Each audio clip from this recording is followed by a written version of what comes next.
So നമ്മൾ ഇതുവരെ പഠിച്ച ലെക്ചറിങ് ടെക്നിക്സ് ഇതൊക്കെയാണ്. Proper body language, adequate pacing, voice gradation and voice quality, voluntary dissemination of information or spontaneity.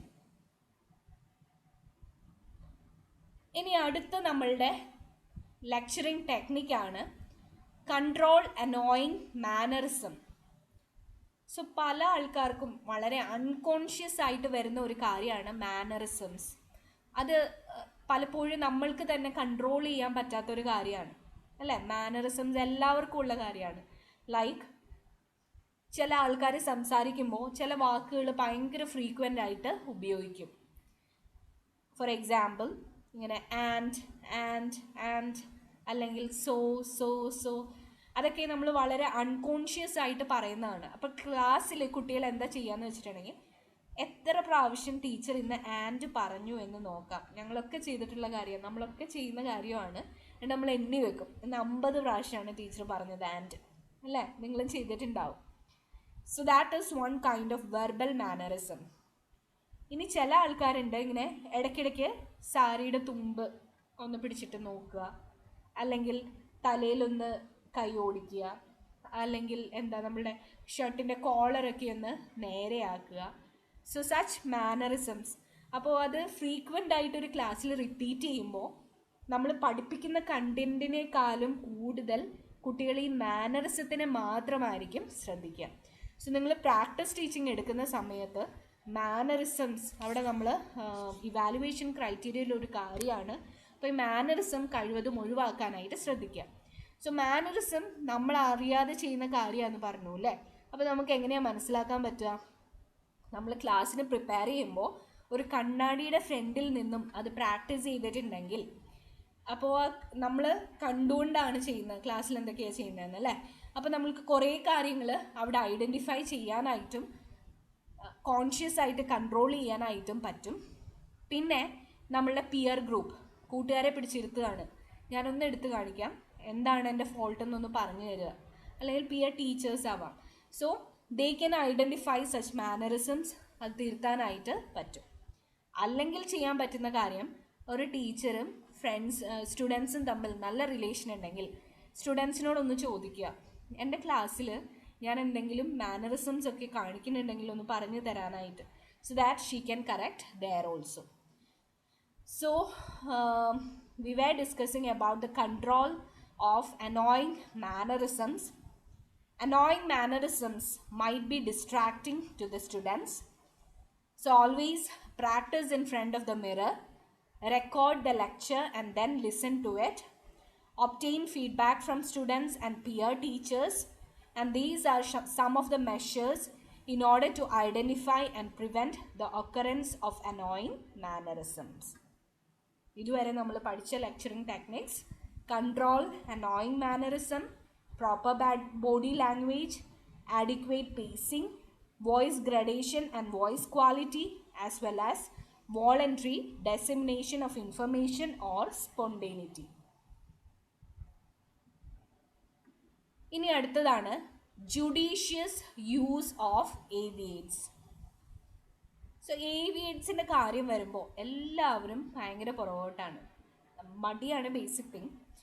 നമ്മൾ ചേച്ചിമാരുടെ practice teaching ഒക്കെ കണ്ടിട്ടുണ്ടെങ്കിൽ യു വിൽ തിങ്ക് ദാറ്റ് എന്തുമാത്രം ഏവിയേറ്റ്സ് അല്ല ചേച്ചിമാർ യൂസ് ചെയ്യുക. ദിൽ ഹാവ് ഫ്ലാഷ് ചാർട്ട്സ്, അതുപോലെ തന്നെ പൂക്കളൊക്കെ വെച്ചിട്ട് നല്ല വൃത്തിയുള്ള ചാർട്ട് ഉണ്ടാവും, സ്ലൈഡ് ഉണ്ടാവും, ബോഡി അവർ എന്താ നമ്മളുടെ പ്രൊജക്ടർ യൂസ് ചെയ്യും, ബ്ലാക്ക് ബോർഡ് യൂസ് ചെയ്യും.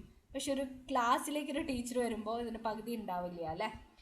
സോ ഏവിയേറ്റ്സ് ഒത്തിരി ആയാലും പ്രശ്നമാണ്, വളരെ കുറച്ചായാലും പ്രശ്നമാണ്. ഒത്തിരി ആയിട്ടുണ്ടെങ്കിൽ ആ ഒരു ചാർട്ടിൻ്റെ കളറും ഭംഗിയും ഒക്കെ മാത്രമായിരിക്കും കുട്ടികൾ ആസ്വദിക്കുക. അതേസമയം വളരെ കുറവാണ് എങ്കിൽ അത് എഫക്റ്റീവായിട്ട് പറയുന്ന കാര്യങ്ങൾ പറഞ്ഞു കൊടുക്കാനായിട്ടും പറ്റില്ല. ലൈക്ക് ഇപ്പോൾ നമ്മൾ ഒരു ഫീറ്റൽ സ്കള്ളിനെ കുറിച്ച് നിങ്ങളെ പഠിപ്പിക്കുമ്പോൾ ഒരു സ്ലൈഡ് മാത്രം ഇട്ടിട്ട് എക്സ്പ്ലെയിൻ ചെയ്യുകയാണ്, സ്ലൈഡിൽ എഴുത്തുകൾ മാത്രമേ ഉള്ളൂ, എന്താണ് എന്നൊരു ഐഡിയ നമുക്ക് കിട്ടില്ല അല്ലേ. കുറേ വാക്കുകൾ മാത്രമേ നമുക്ക് കിട്ടുള്ളൂ. അതേസമയം ആ ഫീറ്റൽ സ്കള്ള് പഠിപ്പിക്കുമ്പോൾ കയ്യിലൊരു ഫീറ്റൽ സ്കള്ള് പിടിച്ച് അതിൻ്റെ ഓരോ മെഷർമെൻറ്റ്സും കാണിച്ചു തന്നിട്ട് പഠിപ്പിക്കുകയാണെങ്കിൽ that would be very effective അല്ലേ. സോ അങ്ങനെ നമ്മൾ പ്രോപ്പറായിട്ടും അപ്രോപ്രിയേറ്റുമായിട്ടുള്ള ഏവിയേറ്റ്സ് വേണം യൂസ് ചെയ്യാനായിട്ട്. So use appropriate and effective AV aids. This facilitates learning process through lecturing. ഇനി നമ്മളുടെ അടുത്ത ലെക്ചറിങ് ടെക്നിക്കാണ് simple plan and key points. So ഒരു ലെക്ചർ നമ്മൾ എടുക്കാൻ പോകുന്നതിന് മുമ്പേ ആ ലെക്ചറിനൊരു റഫ് പ്ലാൻ ഉണ്ടായിരിക്കണം. ആദ്യമേ ഞാൻ ഇന്നതാണ് പറയാൻ പോകുന്നത്, പിന്നെ അടുത്തത് ഇതിലേക്ക് പ്രോഗ്രസ് ചെയ്യും, അടുത്തത് ഇന്നതായിരിക്കും പറയാൻ പോകുന്നത്. അങ്ങനെ ഒരു പ്ലാൻ ഉണ്ടാക്കിയിട്ട് വേണം ഒരു ടീച്ചർ ക്ലാസ്സിലേക്ക് പോകാനായിട്ട്. ആ പ്ലാൻ എപ്പോഴും കഴിവതും സിമ്പിളായിട്ട് വേണം വെക്കാനായിട്ട്. ലൈക്ക് കോംപ്ലിക്കേറ്റഡ് ആയിട്ടുള്ള ഒരു ലേണിംഗ് പ്രോസസ്സുമായിട്ട് ക്ലാസ്സിൽ പോയിട്ടുണ്ടെങ്കിൽ അത് എക്സിക്യൂട്ട് ചെയ്യാനായിട്ടും അത് കേൾക്കുന്ന ആൾക്കാർക്ക് അത് ഗ്രാസ്പ് ചെയ്യാനായിട്ടും വളരെ ബുദ്ധിമുട്ടായിരിക്കും. So ensure that you have a simple plan for delivering the lecture. ഒരു ലെക്ചറിലെ കീ പോയിൻറ്റ്സ് ഐഡൻറ്റിഫൈ ചെയ്യണം. എന്താണ് ഈ ക്ലാസ്സിൽ നിന്നും കുട്ടികൾക്ക് ഗ്രാസ്പ് ചെയ്യേണ്ട മെയിൻ ആയിട്ടുള്ള പോയിൻറ്റ്സ് എന്ന് ഒരു ടീച്ചർ മുൻകൂട്ടി മനസ്സിലാക്കിയിരിക്കണം. ആ കീ പോയിൻറ്റ്സിനെ റിവോൾവ് ചെയ്തിട്ട് വേണം എൻറ്റയർ ലെക്ചർ കണ്ടൻറ്റ് ആ ടീച്ചർ പ്രിപ്പയർ ചെയ്യാനായിട്ട്. സോ ദാറ്റ് ക്ലാസ് കഴിയുമ്പോൾ അറ്റ്ലീസ്റ്റ് ഈ കീ പോയിൻറ്റ്സ് എങ്കിലും കുട്ടികളുടെ മനസ്സിൽ തങ്ങാനായിട്ടാണ് ഇത് ചെയ്യുക. സോ നമ്മളിപ്പോൾ പഠിച്ച ലെക്ചറിങ് ടെക്നിക്കാണ് simple plan and key points.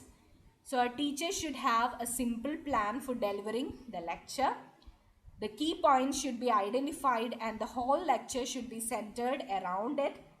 This helps in recollecting the content easily.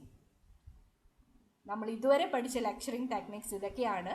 Simple plan and key points, judicious use of AV aids, control annoying mannerisms, proper body language, adequate pacing, voice gradation and voice quality, voluntary dissemination of information or spontaneity. ഇടയ്ക്കിടയ്ക്ക് ഞാൻ ഈ points repeat ചെയ്യണതിൻ്റെ കാരണം ഈ ഒരു ലെക്ചറിൻ്റെ key points എന്ന് പറയുന്നത് ഈ പച്ച നിറത്തിൽ എഴുതിയ നമ്മൾ പഠിക്കണ ആ ഒരു ഷോർട്ട് ടൈറ്റിൽസ് ആണ്. സോ ഈ ക്ലാസ് കഴിയുമ്പോൾ നിങ്ങൾ അറ്റ്ലീസ്റ്റ് ഈ ഒരു ടൈറ്റിൽസ് നിങ്ങളുടെ ഓർമ്മയിൽ ഉണ്ടെങ്കിൽ that shows this lecture was effective. The next proper lecturing technique is elicit feedback from the students. Feedback എടുക്കാനായിട്ട് പല ടീച്ചേഴ്സിനും മടിയുണ്ട്. ഒന്നാമത്തെ കാര്യം, ലൈക്ക് കുട്ടികൾ എന്തെങ്കിലും മോശമായിട്ട് എഴുതി തന്നിട്ടുണ്ടെങ്കിൽ അത് ടീച്ചറിനെ ഭയങ്കര ഹേർട്ട് ചെയ്യും. പിന്നെ ചില കുട്ടികളാണെങ്കിൽ ഫീഡ്ബാക്കിൻ്റെ അകത്ത് ഒന്നും എഴുതില്ല, എല്ലാം ഭയങ്കര പൊക്കി എഴുതും. അത് വായിക്കുമ്പോൾ തന്നെ നമുക്ക് മനസ്സിലാവും വെറുതെ എഴുതിയതാന്ന്. പിന്നെ ചില സിറ്റുവേഷൻസിൽ നമ്മൾ കളക്ട് ചെയ്ത് സമയം ചെലവഴിച്ച് അത് വായിച്ച് ഇവാലുവേറ്റ് ചെയ്യാനായിട്ടുള്ള മടി കാരണവും ഫീഡ്ബാക്ക് എടുക്കില്ല. So that is from the side of the teachers. ഇനി സ്റ്റുഡൻസ് ആണെങ്കിൽ ഫീഡ്ബാക്ക് ആദ്യം നല്ലപോലെ എഴുതി കൊടുക്കും ഫസ്റ്റ് ഇയറിലൊക്കെ. സെക്കൻഡ് ഇയർ തേർഡ് ഇയർ ഒക്കെ വരുമ്പോൾ നമ്മളെല്ലാ ടീച്ചേഴ്സും വന്നിട്ട് ഈ ഫീഡ്ബാക്ക് എടുത്ത് മടുത്ത് പിള്ളേരും മടുക്കും. So such things should be avoided. Feedback റെഗുലറായിട്ട് കുട്ടികളുടെ അടുത്ത് നിന്ന് എടുക്കണം. So that a teacher can critically analyze in order to see the effectiveness of her lecture and initiate any remedial measures if required. So this is eliciting feedback from the students. Regular feedback should be obtained from the students. It should be critically analyzed for evaluating the effectiveness of the lecture and ensuring the remedial measures. ഇനി അടുത്തതാണ് providing further clarification. ഒരു ലെക്ചറിൻ്റെ main function എന്ന് പറഞ്ഞിട്ടുണ്ടെങ്കിൽ ആ explain ചെയ്യുന്ന concept പ്രോപ്പറായിട്ട് കുട്ടികളുടെ മനസ്സിലേക്ക് ചെല്ലുക, അത് പ്രോപ്പറായിട്ട് കുട്ടികൾക്ക് മനസ്സിലാവുക, ഇതായിരിക്കണം ഒരു ടീച്ചറിൻ്റെ അൾട്ടിമേറ്റ് എയിം ഓഫ് ലെക്ചറിങ്. അപ്പോൾ നമ്മൾ പറയുന്ന കാര്യങ്ങൾ ഒന്ന് എക്സ്പ്ലെയിൻ ചെയ്ത് അതിൽ വീണ്ടും എക്സ്പ്ലനേഷൻസ് ആവശ്യമുണ്ട് എന്ന് തോന്നുകയാണെങ്കിൽ വീണ്ടും അതിനെ എക്സ്പ്ലെയിൻ ചെയ്യാനായിട്ടുള്ള ഒരു ക്ഷമ ടീച്ചർക്ക് ഉണ്ടായിരിക്കണം. And proper clarifications can be given with proper